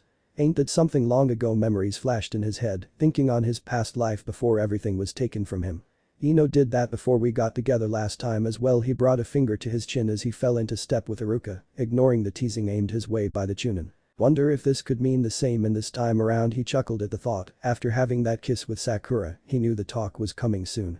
Last time he had that talk with the girls, there were a lot of sharp objects that wanted to take away his ability to carry on his clan. Not a pleasant experience that he was looking forward to going through again. The two of them walked to the room where the final part of the exam was meant to take place, one trying to ignore the other, continuous prodding and poking to get a reaction. Soon the pair came to a stop in a lightly colored wooden room with a single table littered with dozens of blue-clothed Konoha forehead protectors and a lone chair to the left of said table. Iruka walked over to the table, then turned to talk to the only other person in the room. This test would normally be done with two overseers, but seeing as Mizuki is still unconscious from that kick to the jaw earlier. That was a very strong and well-placed kick, by the way, well done. Anyway, I will be doing this test on my own. Naruto gave a nod of confirmation at the information given to him, hiding the satisfaction from the damage he had done to the silver-haired team. Okay, first you will show me the Kawarimi no Jutsu. Iruka looked over his board with a pen in his hand, ready to mark down Naruto's scores. Naruto nodded again, as his chakra reached out to the nearest object he was able to switch with. In this case it was the lone chair in the room, probably there of this reason. Suddenly, Naruto and the chair had switched places, without any hand signs, smoke or even a noise. Iruka started to write quickly as Naruto appeared back to the place he was before, like he hadn't even moved at all. Jutsu 1. The Kawarimi no Jutsu. Quickly used. No smoke. No hand signs. Didn't have to call the name of the jutsu as he performed it. Result. Mastered it to a level far beyond the requirement need. Iruka wrote down as fast as he could, astounded by his, secretly, favorite student's display. After a few seconds, Iruka looked up at the stoic Naruto who stood there with his arms crossed, waiting for the next part. Okay, the next one is the Bunshin no Jutsu. He sent Naruto a worried and comforting look at the same time, a weird combo really. Don't worry if you can't do this one, okay Naruto. With your results from the rest of the exam, you will pass with flying colors. Iruka reached out to pat Naruto's shoulder, like a supportive big brother would. Naruto just smirked at the scarred Chunin, his hand flying into a cross sign in front of his middle and index fingers on both hands pointing out. He called out one of his more favorite and useful out of his massive arsenal of jutsus. Kage Bunshin no Jutsu Naruto carefully molded the required amount of chakra to only produce his minimum at the moment of 5 clones. He didn't really need the hand sign to do the jutsu, but he always felt slightly bad as well doing it. The room was filled with smoke as 5 identical Naruto, all wearing the same grin, popped into existence besides the original. Iruka looked on with wide eyes, his mind slowly trying to comprehend what had just happened. Finally his mouth started working along with his brain as he sputtered out a stunned "Naruto, that's an A-rank forbidden jutsu. How do you even know about that jutsu, let alone be able to use it?" He was truly stunned. That was a dangerous jutsu that most full-grown shinobi could use, and yet, here was a 12-year-old boy, not even out of the academy yet, using it like it was nothing. He wasn't even sweating, nor did his breathing pattern change in the slightest. He used it like he'd been using it since he was a child. The main reason it was an A-rank forbidden jutsu was because of the absolutely massive amount of chakra required to even make 1 clone, let alone 5. Plus, the hidden feature of the Kage Bunshin no Jutsu was the memory feedback once a clone's life was used up. Most would use this as a way of boosting training time up exponentially, making a day's worth of training into a year's worth if enough clones were used. Not a bad idea at all, until you count in the dangerously high chance of brain damage from having so many memories rammed into your head. So seeing a child perform this type of jutsu like it was nothing was quite the startling experience. All 6 of the Narutos just chuckled as they rubbed the back of their heads in sync before 5 vanished in another puff of smoke, leaving the original standing there on his own, his grin still plastered on his face. Inuani-san showed it to me when he saw that I couldn't do the normal Bunshin no Jutsu because of my giant chakra reserves, not a lie, but not the truth, seeing as Inu did indeed show him the jutsu, Naruto did however, know it before it was shown to him so. Kakashi seemed to take a bigger role in his life this time around for some reason, becoming something of an older brother to the secretly over century-old Uzumaki. Iruka just shook his head at the information, of course it was Kakashi, the two were seen around the other so often and acted just like a family. Just like before, Iruka started to write down the necessary things need to pass the blonde. Okay then. Jutsu 2. The Bunshin no Jutsu. Naruto Uzumaki was unable to preform the standard clone jutsu, but was able to use the Kage Bunshin no Jutsu with little to no effort. Able to produce an astounding 5 clones much better than the required 2. Overall results, much better than predicted, Iruka concluded with a giant smile on his face, proud of the skills Naruto was suddenly displaying. Okay, so finally we have the Henge no Jutsu. Transform into anything you can, okay Naruto. Start whenever you are ready. Naruto nodded as he was covered by a plume of smoke. Iruka braced himself for any more surprises from the blonde and silver boy, expecting the theme of today to carry on even now. He however was not ready for what he saw when the smoke cleared. Yandemi-sama. He almost shouted in shock, his eyes wide at the ghost of Minato Namikaze the 4th Hokage, in front of him. Because stood there was the spitting image of the face on the mountain. Long shoulder-length spiky golden hair, much like Naruto's new style, but without the silver highlights, check. Calm and cool azure blue eyes that could turn even more icy than a glacier in the winter, again just like Naruto's, cheek. Angular face that attracted a lot of female attention when the man was younger, one more just like Naruto's own face, despite the lack of whiskers, cheek. Everything was spot on, the white cloak with red flames, the green gown and flak jacket over a full blue bodysuit. Iruka-san even the voice was spot on, having heard it a few times when he was a child. Iruka snapped to attention, the voice was so full of strength, authority and the ever-present kindness that it almost made him think that the 4th Hokage never did that night 12 years ago. I believe that if one does not understand what it feels like to fight, not for themselves but to fight for their loved ones and family, then they do not possess the will of fire as Hokage. I have the whole village to protect, they are my family. We must do our best to protect the future of this village, the children. We must nurture them and to help them grow into great people to lead when he pass on. You have do a great job as a teacher Iruka-san. Please, never lose your own personal will of fire and continue to teach the next generation of ninja. You are a true shinobi. His word brought a great joy to the scared Chunin as he nodded a firm yes. Iruka was knocked out of his stiff ramrod stance when the softly smiling form of the blonde Yandemi was covered from view by a cloud of fluffy gray. Soon the smoke cleared to show Naruto from before. Iruka blinked, his mind slowly taking in the change. He couldn't, however, knock the painfully obvious similarities between his favorite student and the yellow flash of Konoha. An idea was quick to pop into his mind, one he shook off as soon as it appeared. No, he thought with a small scoff.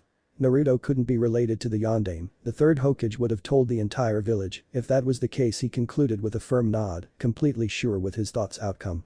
But no matter how hard he tried, he could almost feel the niggling feeling at the back of his mind. What if that wasn't the case? Naruto chuckled to himself as he watched the sea of emotions cross Iruka's eyes. He was well aware of what his sensei was thinking about.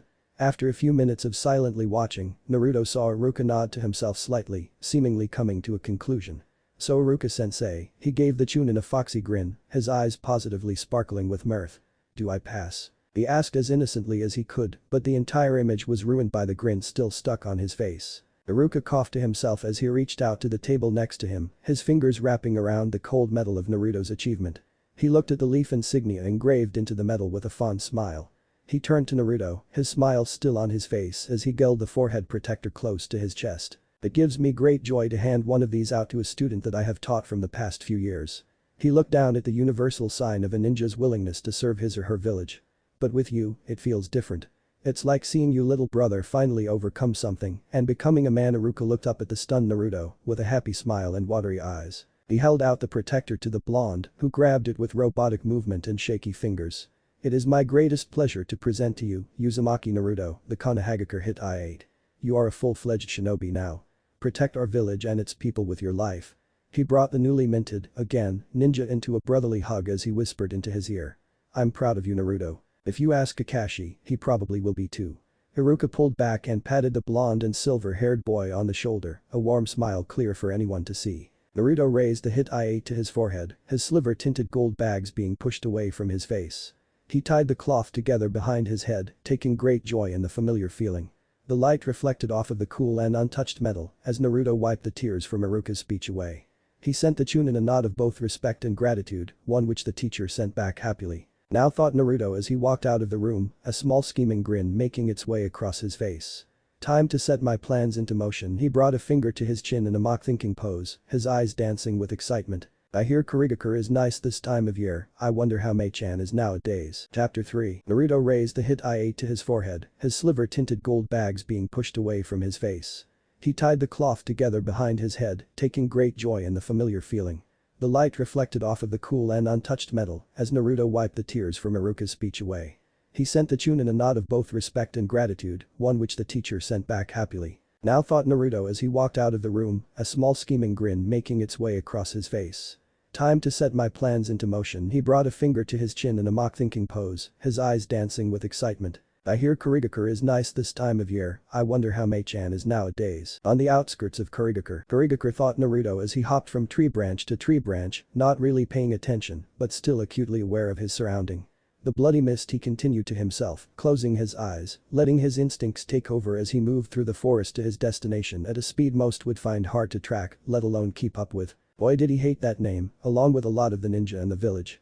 Or the ninja that were in the village anyway. The reason most hated that name was because of the, as you guessed, horrible things done to receive the name from its neighboring villages. The reason they were called such a grim name was because of what happened at the academy graduation exam. Now in most of the villages, the final exams to become ninja was a test in Taijutsu, Jinjutsu, Ninjutsu and a written test. This however isn't the case in the infamous village of the Bloody Mist. No, their graduation exam was much worse, than having to sit a boring exam. Because of the day of their Genin exam, the exam that they were taking with fellow students that they had been with since the beginning for the school. The same 12-year-old kids that had dreams and hopes, the same kids that had become friends, that same kids that ate together, fought together and learned together. Were the same kids that the students were pitted against in a fight to the death. Not really a pleasant story to be honest. Naruto shook his head to try and clear the horror stories he had been told to by hot and steamy princess, along with the slightly wet eyes at the thought of being in the same situation and having to try and kill one of his 3 ice princesses. He couldn't even bear the thought. Now, while he might be the almighty and primordial Juubi, he was still Naruto. The same happy-go-lucky, cheerful and most unpredictable person around. No amount of time would change that about him. Because that him was the him that his ladies fell in love with, something he would cherish for the rest of his immortal life. Now that's a long time. Naruto snapped his eyes open as he came to a stop on one of the higher up branches, he chakra and arms ready for anything. He looked to the right, his rapidly improving sensory abilities picking up on the quickly disappearing chakra sources, like they were flames being put out by a tidal wave of water. He clenched his hand as more and more just seemed to be snuffed out one by one. After a quick mental debate, something that should have taken longer than it did considering what he guessed was up ahead. Naruto willed his power of shadow to mold itself onto his face, covering his mouth and nose in a face mask, but not hindering his ability to breathe at all. He reached back as the very same shadow added a pitch black hood to his coat and pulled it over his easily recognizable golden and silver hair. Something he didn't want was being identified all the way out here when he was meant to be all the way back in Konoha doing the normal Genin stuff with Sakura-chan, Kakashi Nai-san and Sasuke. If everything went according to plan, that is, something his blood clone was doing for his cover. If he was caught out, boy would that raise a lot of questions he wasn't ready to answer yet. With his mind made up, Naruto vanished like a wrath, seemingly never there as he speed towards the location of a no-doubt battle. The closer and closer he got, the fact that he was walking into a battle with unknown people became more and more apparent as the loud bang of explosions and yells of pain soon assaulted his enhanced hearing, along with the metallic smell of fresh blood. He pushed chakra into his legs, speeding up even more than before, making the tree and branches bend as he ran past them. It wasn't even seconds later before he came to an abrupt halt, the wind catching up to him making a few trees bend and groan under the sudden force. Naruto, however, ignored all of that as his eyes narrowed with cold fury and his entire body went rigged with rage. The image in front of him being burning to his memory, never to leave until he made the person who did this suffer. Bodies of men, women and children, some no older than 2 laid strewn amounts burning and collapsing building. So were give a quick death by a single slash to the throat, from what he could tell, while others seemed to be tortured and even burned alive. Naruto closed his eyes and reached out to find something, anything that survived as horror filled his body. A small spark of hope to him over he detected 4 strong chakra signatures to his immediate left.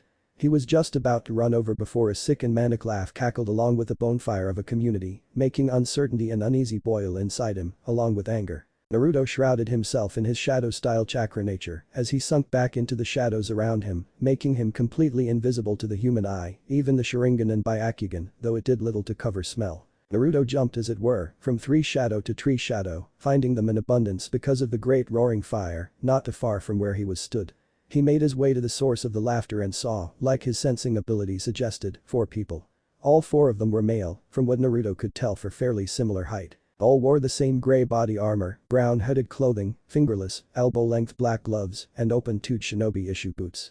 That was not what drew Naruto's eye though, no, that privilege belonged to the standard issue Kiri and Bu Black Ops mask covering their faces from Naruto now rageful red eyes. The pieces started to fall into place as the tome in Naruto's now emotionally active Sharingan began to spin rapidly, a sign to anyone that knew in Uchiha that they were beyond pissed off. His eyes started to glow a hellish red, the great fire leaning over to his position slightly, while the ground and wind around him seemed to shake in anticipation. Naruto noticed this and reined in his control, not wanting to reveal his position just yet, when he would though, all hell would break loose. He silenced himself as one of them stood into front of the rest, making the 3 of them quiet and down. "Well boys." The apparent leader's voice was full of cheer, as if what he was looking at, along with the currently undetected Naruto was something to celebrate. "It's my honor to call you 3 my students. Especially after that bloodline butcher raid, you didn't let even one of them got away.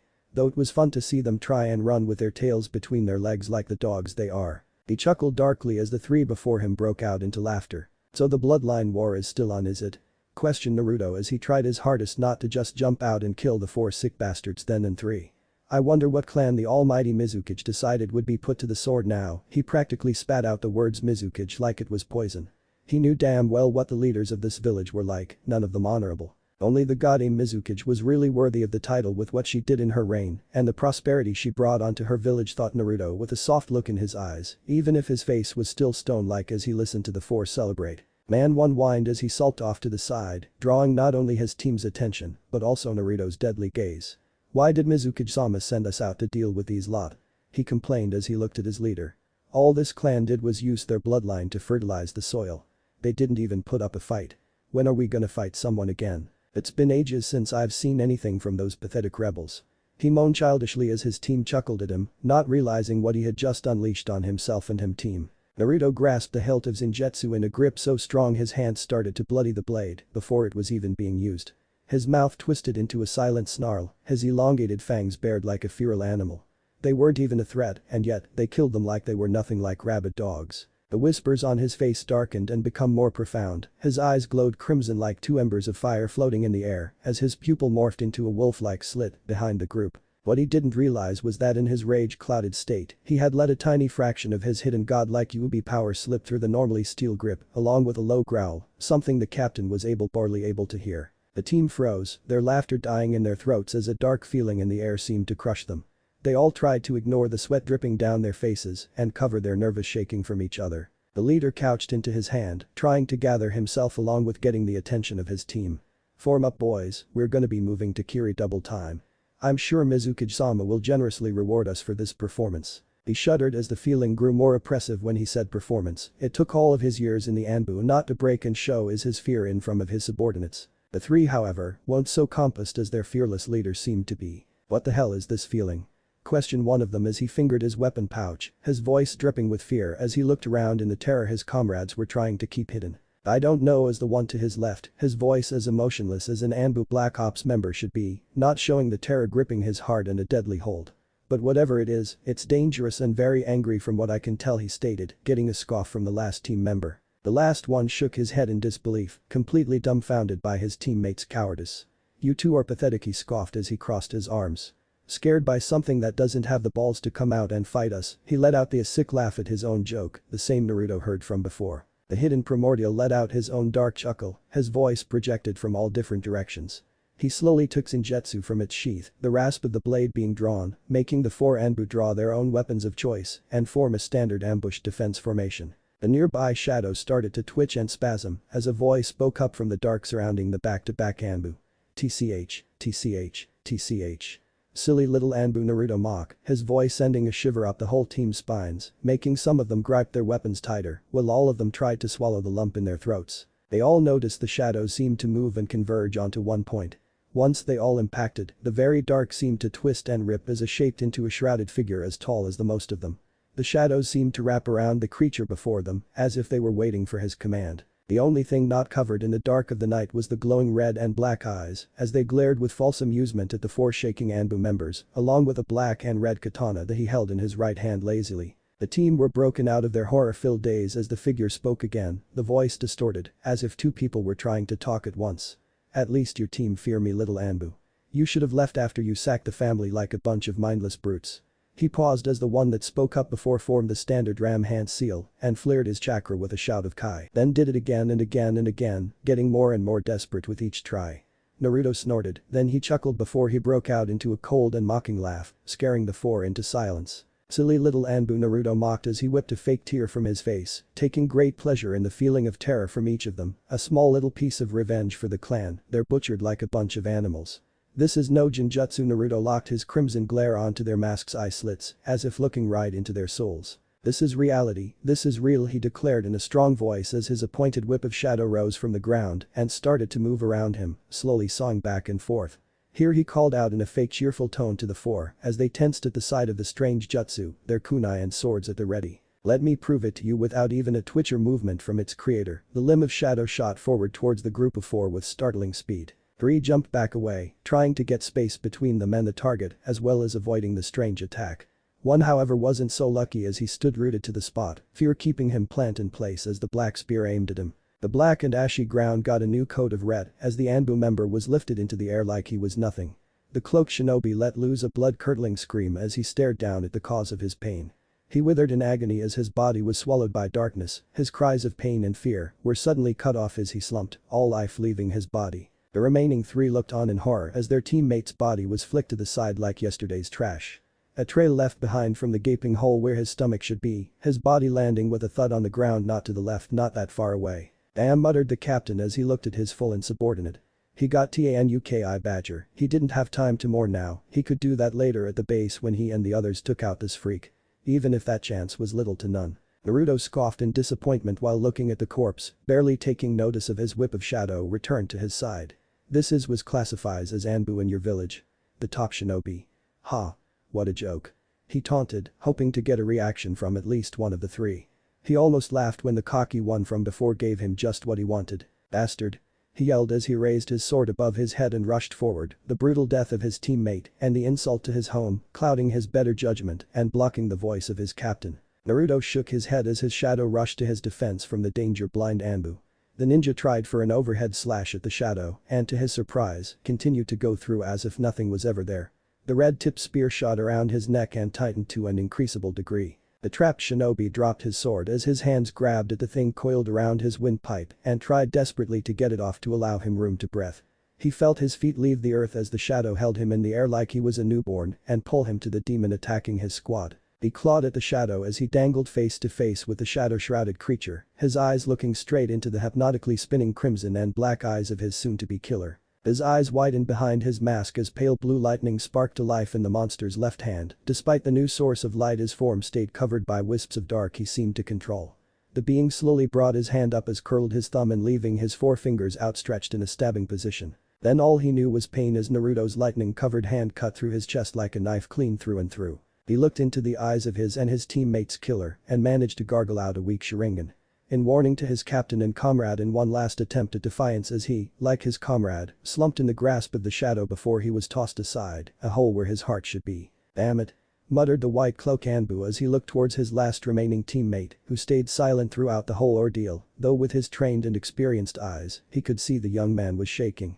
Whether it was with fear because of the monster before them or rage at the death of his comrades he did not know. Things aren't looking too good, he thought to himself as he turned his head to the shadow demon who continued to stand there. His sword as black as his shadows to his side and his left hand and front coated in the blood of his fallen brother in arms, who lay by the beast's feet.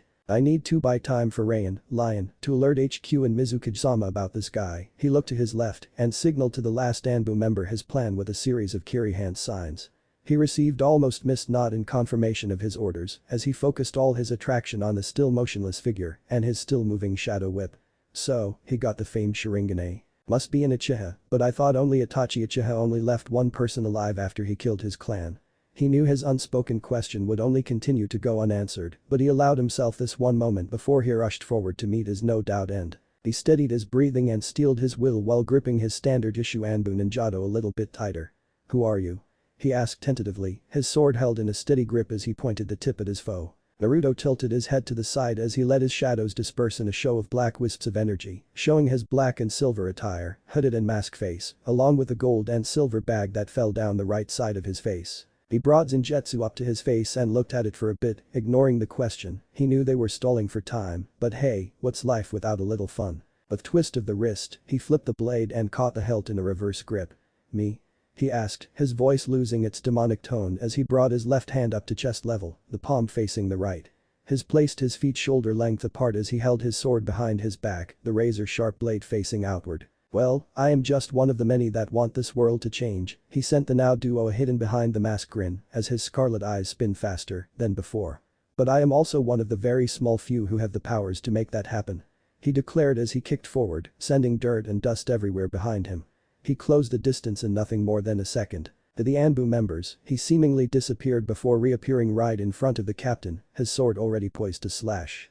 Their eyes widened behind their masks. To be able to just vanish from trained Anbu members using nothing by pure speed meant that person had to have been going at least mid-cage levels. The captain forced his shook away as he willed his body to block the strike, which he did as their swords met in a shower of sparks. Naruto didn't let that stop as he spun on his heel and kicked the man in the chest with enough force to make him skid back for a little bit and lose balance for a sec. But a second was all Naruto needed as he pushed the assault again, going in for a sideward slash aimed at the man's armored midsection. A slash that was quickly blocked by his opponent's own sword. Naruto spun around, a kunai appearing in his left hand from the seal on the back of his armored gauntlet. Rain saw that, as did his captain who jumped back to avoid the throat slash by mere inches. Rain didn't even need to be told what to do as he weaved a combination of hand signs before making an O with his index and thumb and bringing it up to his mouth while shouting out water-style water bullet. He took a deep breath, his head tiled up slightly before he released all of his gathered up chakra in a stream of high-pressured water towards the stock-still Naruto, who watched the incoming attack with a dead eye. Naruto's Sharingan tome spun as he brought his hand up to his mouth in a ring, muttering fire-style grand fireball, before exhaling a ball of white fire as big as a house so hot that it turned the incoming water to steam and let ash in its wake. Rain stopped his jutsu when it had no effect, just as the great flaming sphere was about to hit him, he jumped high into the air. However, he was not expecting it to explode as violently as it did, making him unable to completely avoid the resulting storm of fire and flames. He landed with a thud not too far away, his entire right side smoking and covered in third-degree burns and groaning in pain, twitching in agony, slowly dying from blood loss. Naruto covered the wince of sympathy. He had done that to himself more times than he cared to admit while he was training in the more advanced fire-style techniques. He was an enemy though, and he would not show sympathy for those that would slaughter a clan of peaceful civilians just because they were bloodline scum. His thoughts were cut off as he leaned back slightly to avoid a sloppy overhead slash from his right. He continued to dodge sloppy anger-fueled attack after attack before he decided enough was enough and caught the blade in between his fingers. He channeled his lightning-style chakra through the blade, sending a high amount of voltage into the Anbu's body who yelled out in pain. Naruto shook his head as he yawned and with a jerk, shattered the blade and sent the man down to the ground, lightning sparking off his body randomly. He sheathed his sword as he clicked his tongue in disappointment, expecting a better battle from a village's elite shinobi. He looked down at the Anbu member, he could feel the glare through the mask. Naruto tutted again as he crouched down beside the paralyzed shinobi's head and drew another kunai, the metal shining as some of the nearby fire hit it. "People like you don't deserve mercy," he said as if he was talking about the weather, twirling his blade by the ring-style pommel. "But no one truly deserves to suffer. Oh, and by the way, I was never going to allow your little dead friend over there escape to tell you little loyal friends about me. I'm still an unknown player and would like to keep it that way." His crimson eyes bled as they shifted into his natural breathtaking eye color.